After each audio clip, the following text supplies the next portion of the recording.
শুনলে শেফালি আপা, কাজ করবে না তো কি করবে? মা হওয়া কি আর সবার ভাগ্যে জোটে? আমাকে দেখো, এক ছেলের মা আমি, ওই তো এই ঘরের আলো। তুমি যা বলো মীরা, বাচ্চা দিতে পারিনি বলে আমি যেন সংসারের বোঝা। বোঝো না শেফালি আপা, তোমারও তো একটা জায়গা আছে, সংসারের যাবতীয় কাজ তো সবই তোমার, আমি তো ছেলের দেখাশোনা করতেই ব্যস্ত। মীরা তো ঠিকই কইছে, তুমি তো আর নতুন কিছু করতাছ না। মীরা সংসারে সুখ লইয়া আইছে, ছেলেটা আমার মুখের হাসি। তাহলে আমি কি শুধু শুধু এই সংসারে আছি তোমাদের সেবা করার জন্য? আমার অনুভূতি, আমার যন্ত্রণা, এগুলো কি কারো চোখে পড়ে না? আবেগ দেখায় কি লাভ শেফালি? বাচ্চাই তো সংসারের আসল সুখ। মীরা সেটা দিছে, তাই তার প্রতি আমার যত্ন বেশি। তাহলে আমি কি তোমার জীবনের ভুল ছিলাম? এত বকবক না কইরা সংসারের কাজে মন দাও, যাও। তুমি এত কথা নিয়ে মাথা ঘামাচ্ছ আপা, সংসারের কত কাজ পড়ে রয়েছে, যাও তো সেগুলো সামলাও। আমার কাপড়গুলো নোংরা হয়ে রয়েছে, ওগুলো পরিষ্কার করে দাও। আচ্ছা, আমি যাচ্ছি। এই শোনো না, আপা ছিল বলে এতক্ষণ বলতে পারিনি। ওই দিন তোমাকে যে সোনার কানের দুলের ডিজাইন দেখালাম আর বললাম এটা আমাকে বানিয়ে দাও, সেটা কি বানাতে দিয়েছো? শুধু কি বানাইতেই দিছি, বানানো শেষ হইলে সাথে করে আনছিও।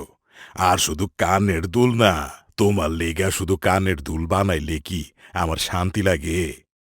আমি আরো কিছু লই আইছি লগে কইরা। আরো কিছু? কি এনেছো বলো তো? এই যে তোমার সোনার কানের দুল, আর সাথে একজোড়া চুড়ি। আমার মীরা সুন্দরী রে, এটা পড়লে বেশ ভালো লাগবো মনে হইতাছিল, তাই লগে করে লইয়া পড়লাম। আহা, চুড়িও এনেছো? তুমি আমাকে কত ভালোবাসো। তুমি আমার সংসারের আলো মীরা, তোমার মুখের হাসিটাই তো আমার সবচাইতে বড় প্রাপ্তি। এই দুল আর চুড়ি পরলে আমাকে বেশ মানাবে মনে হয়। শেফালি আপা তো দেখলেই চলে যাবে। আর হুনো, ওই শেফালির সামনে এগুলা পড়বা না, ঠিক আছে? ব্যাপারটা জানাজানি হইলে আবার অশান্তি শুরু হইব। আহা, তুমি এত চিন্তা করো কেন? আমি জানি কিভাবে গোপন রাখতে হয়। শেফালি আপার সামনে এসবের ঘ্রাণও পাবে না। ওইটাই করো মীরা। আর হুনো, আমি একটু বাজারে যাইতাছি। শেফালি কইল বাজার করতে হইব নাকি। আচ্ছা যাও। শেফালি, ও শেফালি, এদিকে ওই না যাও। বাজার থেকে কি কি আনতে হইব কত? ডাল, তেল, নুন, এই সব তো আনতেই হবে। আর কয়েকটা তাজা সবজি নিয়ে আসো। আর শুনছো, 1 কেজি পাঙ্গাস মাছ এনো। অনেকদিন হলো পাঙ্গাস খাই না। তুমি তো জানো পাঙ্গাস আমার খুব পছন্দের। পাঙ্গাস মাছ? তুমি কি একবারও ভাইবা দেখছো সংসারে কত খরচ বাড়ছে? সবজি, ডাল, তেল আনতে গিয়েই তো পকেট খালি হয়ে যেতে আছে, আর তুমি পাঙ্গাস মাছ খাইতে চাও? আমি তো সারাদিন রান্নাঘরে পড়ে থাকি। একটা দিন নিজের পছন্দের কিছু খেতে চাইলে এত রাগ হবে তোমার? তোমার চাহিদা আর শেষ হইব না শেফালি। সংসার চালাইতে যে কত কাঠখড় পোড়াইতে হয়, এইটা তুমি বুঝবার চাও না। আপা, তোমার এখনই পাঙ্গাস মাছ খাইতে হলো? আমাদের মতো সংসারে পাঙ্গাস মাছের জায়গা আছে নাকি? আমার ছেলেটার জন্য ভালো খাবার কেনার টাকা জোটানোই তো কঠিন হয়ে পড়েছে, আর তোমাকে এখনই পাঙ্গাস মাছ চাইতে হবে? আমি কি এত বড় অপরাধ করেছি? হ্যাঁ, একটা মাছ খাওয়ার কথাই তো বলেছি। তোমার শুধু নিজের আরামের কথা মনে থাকে, সংসারের কষ্টগুলো একটুও চোখে পড়ে না। মীরার মতো সংসার চালানো শিখো আগে। তোমার এত অভিমান কিসের আপা? সংসারে থাকতে হলে হিসাব শিখতে হয়। পাঙ্গাস মাছ তো বড় লোকদের খাওয়া। শেফালি কোনো কথা না বলে তার রান্নার কাজে মন দেয়। সে রান্না করতে করতে ভাবে, আমার এই সংসারে কি কোনো মূল্য নেই? সকাল থেকে রাত কাজ করেই কাটাই, তবুও শুধু বকাই শুনি, অপমান শুনতে হয়। পাঙ্গাস মাছ খাওয়ার কথা বললাম, সেটাও যেন পাপ হয়ে গেল। হে আল্লাহ, তুমি আমার কষ্টটা দেখো। ওই দিন দুপুরে খাওয়ার সময় শেফালির জীবনের সবথেকে খারাপ মুহূর্তটা আসে। সে ভুল করে তরকারিতে লবণের পরিবর্তে চিনি দিয়ে ফেলে। এইটা কি রাখছো শেফালি? এইটা কি তরকারি নাকি রসগোল্লার ঝোল? আহা, তোমার বড় বউয়ের নতুন কৌশল, তরকারির জায়গায় মিষ্টির ঝোল খাওয়াবে এখন। আপা, সংসারের কাজগুলো ঠিকঠাক করে করতে পারো না, আর পাঙ্গাস মাছ চাও? ভুল হয়ে গেছে, এত কাজের চাপের মাঝে খেয়াল করতে পারিনি। ভুল করে তরকারিতে লবণ না দিয়ে চিনি দিয়ে ফেলেছি। ভুল? তোমার তো কাজের ভুলই শেষ হয় না শেফালি। বাচ্চা দিতে পারো না, রান্না বান্নাও ঠিক মতো করবা পারো না, তুমি আর এই ঘরে কি করতাছো? আমি এত বছর তোমার জন্য সব করেছি, এই ভুলের জন্য আমাকে এত কথা শুনতে হবে? তোমার তো একটাই কাজ আপা, সংসার সামলানো। সেটাও যদি ঠিক মতো না পারো তাহলে তো তোমার থাকার আর দরকার নেই। ঠিকই কইছে মীরা, সংসারে যে নিজের প্রমাণ করবা পারে না সে এইখানে থার যোগ্য না। তুমি এই বাড়ি থেকে বাইরে আসা এখনই। তুমি সত্যিই আমাকে তাড়িয়ে দেবে মতি? এত বছর তোমার সাথেই কাটালাম, এই সংসারই তো আমার সব। তোমার সব এইখানে আর কোনো মূল্য রাখে না। এখনই বাড়ির থেকে বিদা হও। শেফালি আর কথা বাড়ায় না। সে এক কাপড়ে বাড়ি ছেড়ে বেরিয়ে আসে। এই অবেলায় তার যাওয়ার কোনো জায়গাও নেই। সে ভাবতে থাকে জঙ্গলে যেয়ে নদীতে ঝাঁপ দেবে। এই উদ্দেশ্যে সে জঙ্গলের উদ্দেশ্যে হাঁটতে হাঁটতে একসময় নদীর পাড়ে এসে পড়ে। নদীর পাড়ে বসে সে জীবনের নানা কথা ভাবতে থাকে। তাদের জন্য সারা জীবন দিয়ে দিলাম, অথচ আমাকে এক কাপড়ে তাড়িয়ে দিল। মতি মিয়া, আমি কি এতটাই অপ্রয়োজনীয় ছিলাম তোমার জীবনে? না, এই জীবন রেখে কোনো লাভ নেই। এই ভেবেই সে নদীতে ঝাঁপ দেওয়ার জন্য উঠে দাঁড়ায়। তখনই নদীর কূলে চোখ পড়ে তার এক ঝাঁক মাছের দিকে। আরে, এতগুলো মাছ! এ তো পাঙ্গাস মাছ বলেই মনে হচ্ছে। এত মাছ তো আমি মতি মিয়াকে এই মাছটাই আনতে বলেছিলাম। কতদিন হলো এই মাছ খাই না, অথচ আজ আমার সামনে এসেই হাজির। আগে মাছগুলো ধরি। শেফালি একটা কচুরিপানা দিয়ে বেশ কয়েকটি মাছ ধরে ফেলে। সে দেখে তার কচুরিপানার লোভে আরো অনেক মাছ সেখানে চলে এসেছে। আরে, এখানে তো অনেক মাছ! যদি আমি এভাবেই মাছ ধরতে পারি আর সেগুলো বাজারে বিক্রি করতে পারি, তাহলে তো আমার নিজের উপার্জন হবে, আর সংসারের জন্য কারো কাছে হাত পাততে হবে না, কারো বকাও শোনা লাগবে না। কি গো, কি মাছ এনেছো? দাম কত? পাঙ্গাস মাছ, একদম টাটকা, এইমাত্র নদী থেকে ধরেছি। ও, বেশ ভালোই তো দেখা যাচ্ছে। দাম কত বললে? 500 টাকায় এক জোড়া দেব।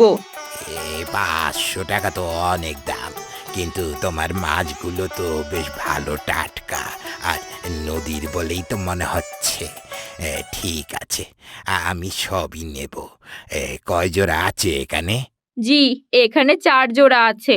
ঠিক আছে, ঠিক আছে, এই নাও 2000 টাকা। আর এরকম মাছ কি রোজ নিয়ে আসো নাকি? হ্যাঁ, এখন থেকে রোজই পাবেন। ও আচ্ছা আচ্ছা, খেতে যদি ভালো হয় তাহলে আমি কিন্তু রোজই নিয়ে যাব। আমার বউটা আবার পাঙ্গাস খেতে খুবই পছন্দ করে, বুঝলে? আর এই বাজারে পাঙ্গাসের চাহিদাও অনেক। তা তুমি ভালোই ব্যবসা করতে পারবে। জি জি, বাসায় গিয়ে রান্না করে খেয়ে দেখবেন, এমন স্বাদের পাঙ্গাস মাছ আর কোথাও পাবেন না। আচ্ছা আচ্ছা, এখন মাছগুলো দাও দেখিনি, আমি যাই। বউ আমার আজকে বেজায় খুশি হবে। শেফালি ভাবতেও পারেনি এত দ্রুত তার মাছগুলো বিক্রি হয়ে যাবে। সে হাতে টাকা নিয়ে সে সেখান থেকে চলে যায়। বাজার থেকে ফেরার পথে সে আজ রাত থাকার জন্য বেশ কিছু জিনিস আর রান্নার জিনিসপত্র কিনে নিয়ে আসে। আজ রাতটা কোনো মতো এখানেই শুয়ে কাটিয়ে দিই। কাল এখানে একটা কুঁড়ে ঘরের মতো কিছু বানাতে হবে, আর কাল আরো বেশি করে মাছ ধরবো। বাজারে যে অনেক চাহিদা পাঙ্গাস মাছের। সেদিন সে কোনো রকম রাতটা কাটিয়ে দেয়।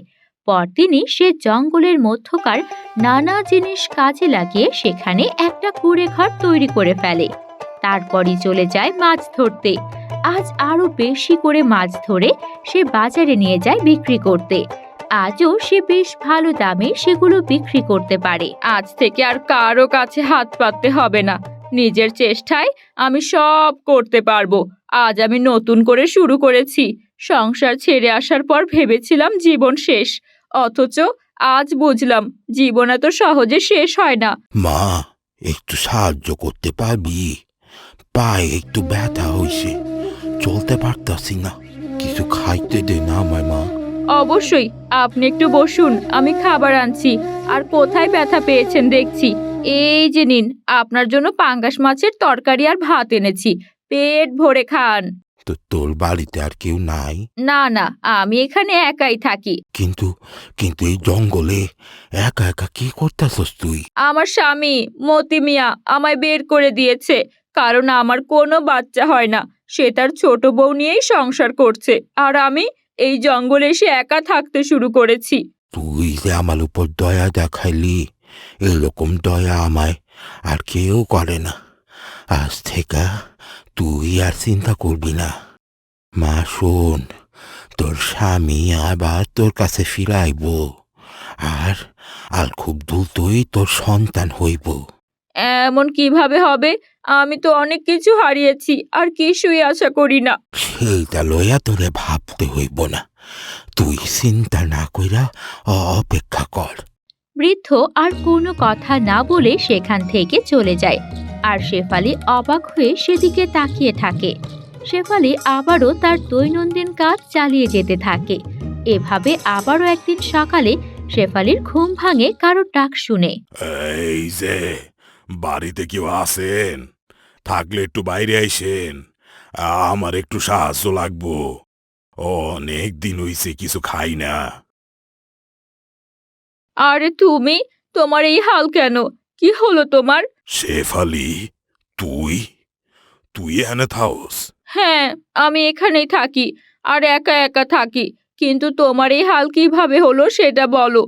মীরা মীরা আমার সব সহায় সম্পত্তি লইয়া অন্য এক পোলার লগে পালাইয়া গেছে। আমার পোলা ওই তাকেও লয়ে গেছে। আমি আমি এখন পুরোই নিঃস্ব। ভিক্ষা কইরাই দিন চলে আমার। তো তুমি তুমি ভিক্ষা করছো? হ, এখন আর আমার কিছু নাই। শেফালি, আমি জানি আমি অনেক ভুল করছি। তোর লগে যেসব অন্যায় করছি তারই প্রতিদান এখন আমি পাইতাছি। আমায় তুই মাফ কইরা দে শেফালি। আর ছাড়ো তো, শোনো, আর ভিক্ষা করতে হবে না। এখন থেকে তুমি এখানেই থাকবে। শেফালি, তুই আমারে এত বড় উপকার করলি, আমি তোর কাছে কেমনে ক্ষমা চামো? স্বামী বউয়ের কাছে ক্ষমা চাচ্ছে? এটা কেমন কথা? আমি তো তোমার বউ। আমাদের সম্পর্কের মধ্যে আবার ক্ষমা চাওয়ার ব্যাপার থাকতে পারে নাকি? তুই অনেক বড় মনের মানুষ শেফালি।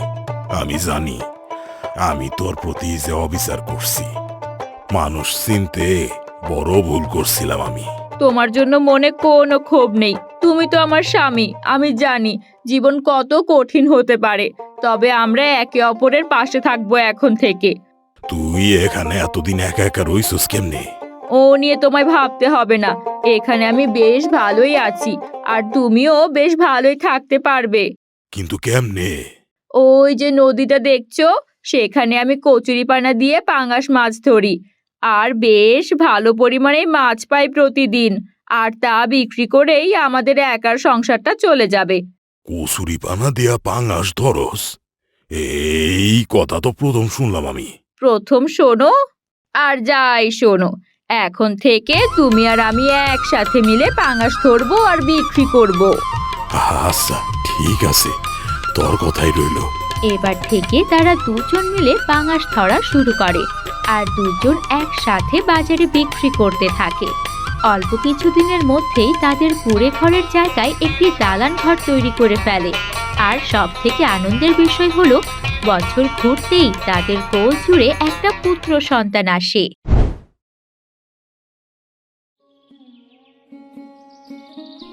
বাবা রতন, আমার রোগের পেছনে সব তো অর্জিত সম্পত্তিদের নষ্ট করে দিলি। বিনিময়ে কত অভাব অনটনে সংসারটা চালিয়ে গেলি। আমাকে তোরা ক্ষমা করিস বাবা, আমাকে তোরা ক্ষমা করিস। বাবা, এখন এসব কথা কেন বলছো? চুপ করে থাকো বাবা, তোমার কিচ্ছু হবে না। তুমি আবার সুস্থ হয়ে যাবে বাবা, কিচ্ছু হবে না তোমার।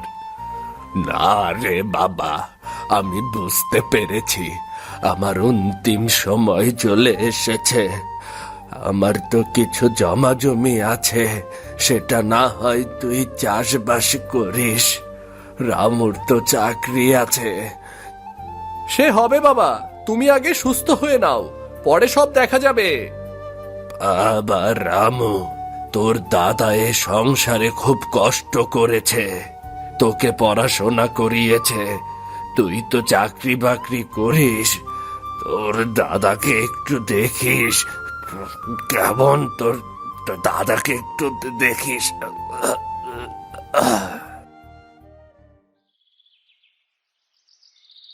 রতন তার বাবার শোকে অনেক ভেঙে পড়ল। এভাবে আর কতদিন শুয়ে বসে থাকবে? এবার গা ঝাড়া দিয়ে মনটা হালকা করে কাজে কামে মন বসাও। বসাতেই তো চাই গিন্নি, কিন্তু বাবার স্মৃতি যে আমি ভুলতে পারি না। এ কথা বললেই হলো? আমাদের পুষ্পের তো পড়াশোনার খরচা আছে। কাজ না করলে তাকে আমরা ভালোভাবে পড়াশোনা করাতে পারবো নাকি? আর কতদিন ওই হাতির বোঝা তুমি টানবে শুনি? এতদিন হলো তোমার বাবা মরলো, কাজে কমে না গিয়ে এখনো বসে আছে। আহা গিন্নি, আর কটা দিন ধৈর্য ধরো না, সুদে আসলে সব পরিশোধ করে নেব। রাখো তোমার সুদে আসলে। তিনটে মানুষ ঘাড়ে চেপে বসে আছে, বলি জমা জমি ভাগ করে যার যার সংসার আলাদা করে দিলেই তো পারো। আচ্ছা বেশ, তাই হবে। চলো তাহলে দাদাকে গিয়ে তার সংসারটা বুঝিয়ে দেই, আর আমাদের সংসারটা বুঝে নেই, কেমন?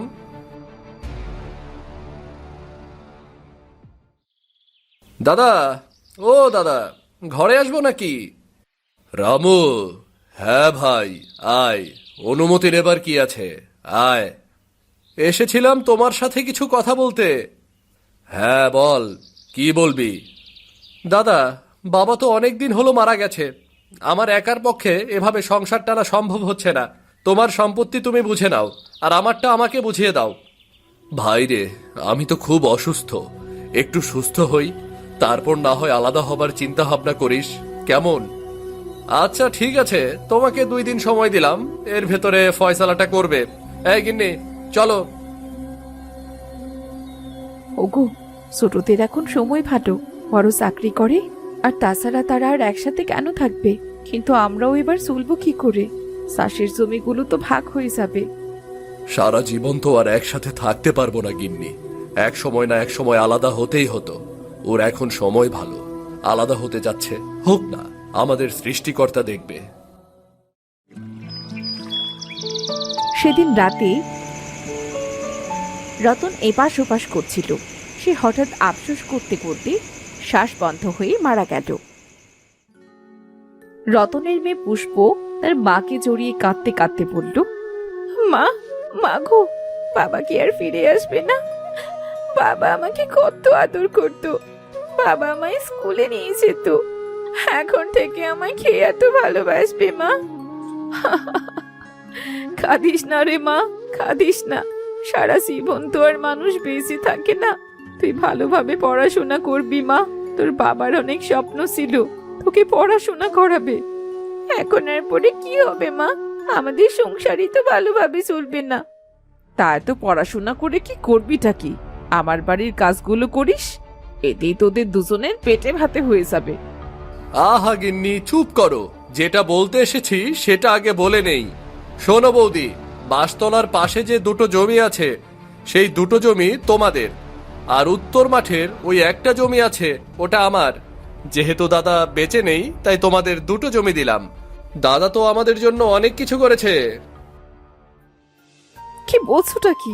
ওই জমিতে তো কোনো ফসলই হয় না, খালি বাসটা ফেলানো। ওখানে চাষ করলেও তো কোনো ফসল হয় না, পানি দাঁড়ায় না জমিতে। যেটা দিয়েছি সেটাই নাও, বেশি কথা বললে ওই 2টো জমিও পাবে না। এরা বেশি পায় তো আরো বেশি চাই চাই করে, ছোট লোক কোথাকার। চলো গিন্নি।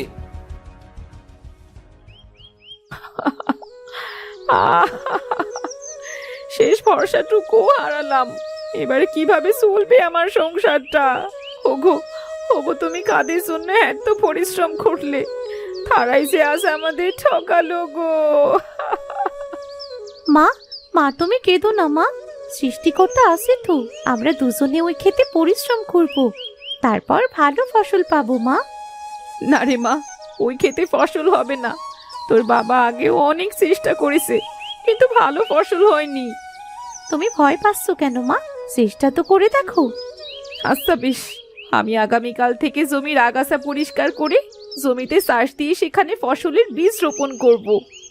আচ্ছা ঠিক আছে মা, বাড়িতে তো কোনো তরকারি নেই, আমি পুকুর পাড়ে শাক কটা দেখে এসেছিলাম, সেগুলোই তুলে আনি।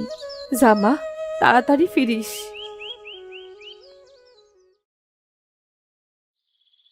পরের দিন পুষ্প ও তার মা জমির আগাছা পরিষ্কার করে জমিতে চাষ দিয়ে বাড়ি ফিরে এলো। দেখেছো মা, জমিটা যেন হাসছে মা, দেখো এবার আমাদের খেতে খুব ভালো ফসল হবে।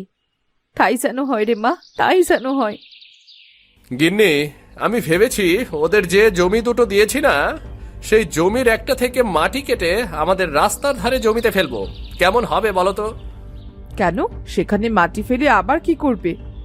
সেখানে মাটি ফেলে তোমার জন্য খুব বড় একটা রাজপ্রাসাদ করব, বুঝলে? ও মা, তাই নাকি? খুব ভালো হবে। কালই তুমি মানুষ দিয়ে মাটি কাটা শুরু করো। পরদিন থেকে রত্নাদের প্রস্তুতকৃত জমি থেকে মাটি কেটে তারা রাস্তার ধারে ফেলতে লাগল। পরের দিন পুষ্প ও তার মা জমিতে এসে দেখল, হে কি মা, আমাদের ঠিক করা জমি থেকে কে মাটি কাটলো? তা তো জানি না। কে করলো আমাদের এত বড় সর্বনাশ? কত কষ্ট করে জমিটা পরিষ্কার করে চাষ দিলাম, কে করলো এমন? বৌদি, ও বৌদি, এটা রামুদা করেছে গো। সে এখান থেকে মাটি কেটে রাস্তার ধারে নিয়ে নিচু জমি আছে না, সেখানে দিয়েছে। সেখানে সে বড় প্রাসাদ করবে নাকি? এত বড় অন্যায় সে আমাদের সাথে কেন করছে? মেয়েটাকে নিয়ে আমি কি খেয়ে বাঁচবো? চিন্তা করো না বৌদি, সৃষ্টিকর্তা সব অন্যায়ের বিচার ঠিক একদিন করবেই করবে। বাড়িতে কেউ আছে নাকি? এক গ্লাস জল হবে? আরে সন্ন্যাসী বাবা, আপনি? আসুন আসুন বাবা, এই যে এখানে বসুন। না রে মা, বসবো না। অনেক দূরের পথ যেতে হবে আমাকে। পারলে আমাকে এক গ্লাস জল দে। আপনি বসুন বাবা, আমি এক্ষুনি জল নিয়ে আসছি। খালি জল তো কাউকে দেয়া যায় না বাবা, ঘরে শুধু এই নাড়ু দুটোই ছিল। আপনি খেলে খুব খুশি হব বাবা। ধন্যবাদ মা। এই নে মা, এই পুটলিতে কিছু পেঁপের বীজ আর এই বোতলে একটা মাছ আছে। জায়গা বুঝে বীজগুলো লাগিয়ে দিস, মাছটি জলে ছেড়ে দিস, কেমন? বীজগুলো না হয়ে ওই খেতেই লাগিয়ে দিলাম, কিন্তু এই মাছটি কোথায় দেব? থাক, পরে কাজে লাগলেও লাগতে পারে। সেদিন রাত থেকে মুষলধারে বৃষ্টি শুরু হলো। পরদিন সকালে সূর্যের আলো দেখা দিল। রত্না পুষ্পকে ডেকে বলল, পুষ্প মা, চল এই বীজগুলো জমিতে রোপণ করে আসি। মাটিও নরম হয়ে আছে বেশ। এই পাত্রের মাছটিও নাও মা, কাকা আমাদের ক্ষেত থেকে তো মাটি কেটেছিল, নিশ্চয়ই গর্তে জল পেতেছে, সেখানে এই মাছটি ছেড়ে আসবো মা। বেশ বুদ্ধি হয়েছে দেখছি আমার মেয়েটার, চল যাই। তারা দুজন জমিতে গিয়ে একটা ক্ষেতে বীজ বপন করলো এবং অপর জমিতে মাছটি ছেড়ে দিল। রোদে অনেক কষ্ট হয়ে গেল। কালকের বৃষ্টিতে জমির মাটি নরম হয়েছিল, তাই একটু কষ্টটা কম হলো। চলো মা, এবার বাড়ি ফিরি, খুব সে খেতে পেয়েছে মা। চলো মা, ক্ষেতটা দেখে আসি। দুদিন পরেই যাই, কালই তো বীজগুলো লাগিয়ে এলাম। চলো না মা, গিয়ে দেখে আসি ক্ষেতে কি অবস্থা। আচ্ছা, তাড়াতাড়ি খেয়ে নে, চল যাই। তোর দেখছি আর মোটেও তর্স হয়েছে না। কাল লাগাতে লাগাতে কি আজই বীজ থেকে গাছ হয়ে যাবে নাকি? হো পুষ্প, হে আমি কি দেখছি রে মা, গাছে এত বড় পেঁপে। মা, শুধু পেঁপে না, এটা তো মনে হচ্ছে সোনার পেঁপে। হ্যাঁ মা, সোনার পেঁপে। রোজ এখানে একটি গাছে একটি করে সোনার পেঁপে হবে।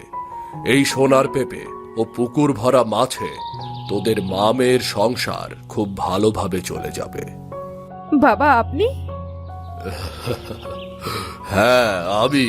সৃষ্টিকর্তা কখন কাকে কিভাবে পরীক্ষা নেবেন তা কেউ জানে না।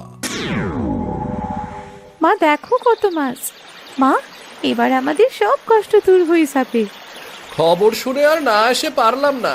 কি মনে করেছো বৌদি, আমি কিছুই জানতে পারবো না? না না, তা কেন, আমি তোমাদের সব বলতাম। সে আমাদের জানা আছে। শোনো, এই পেঁপে ক্ষেত আর ওই মাছের ক্ষেত আমার। তুমি ওই উত্তরের জমিটা নেবে। তুমি বারবার কেন আমাদের ঠকাচ্ছ? যত বড় মুখ নয় তত বড় কথা। যেমন কর্ম তেমনি ফল। সারা জীবন এরপর পাথরের ঝর্ণা হয়ে থাকুক, আমাদের পুকুরের জল আর কোনো দিন শেষ হবে না।